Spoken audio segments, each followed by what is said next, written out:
ஒரு தொழிலோ இல்லை ஒரு ஒரு விஷயங்கள்லையோ வெற்றி அடைவதற்கு தனுஷ்ன்னு வருது பாருங்க, அதனால தனுஷ்கோடிங்கிற ஊரில் வில்லு ஒன்று வச்சு பூஜை இருக்கிறதுக்கு தனுர் பூஜை அப்படின்னு பேர்.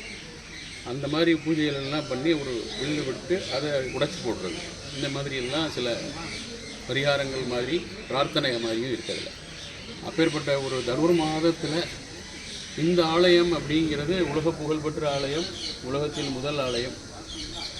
சுவாமியினுடைய கருணாகடாட்சம் உள்ள சிவபுரம்னு சொல்லக்கூடிய சிவனுடைய சொந்த ஊர்னு மாணிக்கவாசகர் சொல்கிறார்.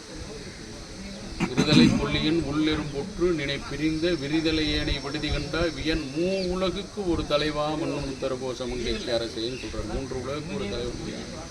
அப்படிப்பட்ட இந்த உத்தரகோஷமங்கை ஆலயம், அந்த ஆலயத்தில்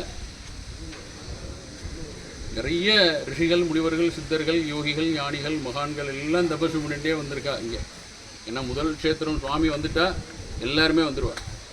சிவன் வந்துட்டா பார்வதி வந்துடுவா, சிவனும் பார்வதியும் வந்துட்டா மகாவிஷ்ணு வந்துடுவார், மகாவிஷ்ணு வந்துட்டா மகாலட்சுமி வந்துடுவா, மகாலட்சுமி சிவா இவாள்லாம் வந்துட்டான்னா சரஸ்வதி பிரம்மா இவாள்லாம் வந்துடுவா, இவாள்லாம் வந்துட்டா அப்படின்னா கோஷ்ட தேவதைகள் எல்லாம் வந்துடும், நவகிரகங்கள் எல்லாம் வந்துடும்.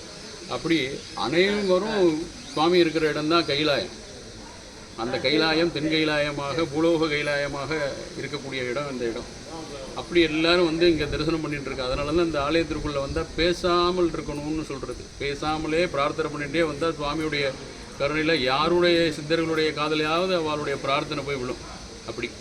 அப்படிப்பட்ட இடத்துல புஜண்ட மகரிஷி, அவர் 18 சித்தர்களுக்கும் முன்னால் உள்ள சித்தர். அவர் வந்து 17 இடத்துல தபசு பண்ணியிருக்கார்.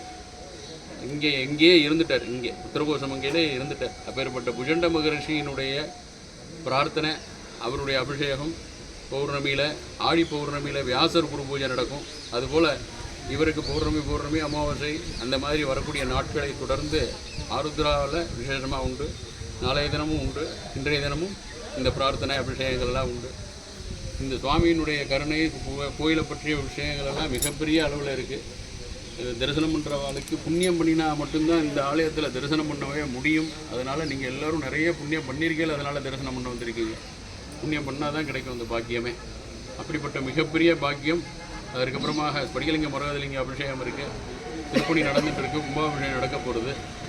பிரார்த்தனை பண்ணிக்கோங்க எல்லோரும். சகல மேன்மையை பெற்று நல்வாழ்வு வாழணும்னு எல்லா உள்ள இறைவனை பிரார்த்தனை பண்ணுறேன். இந்த சின்ன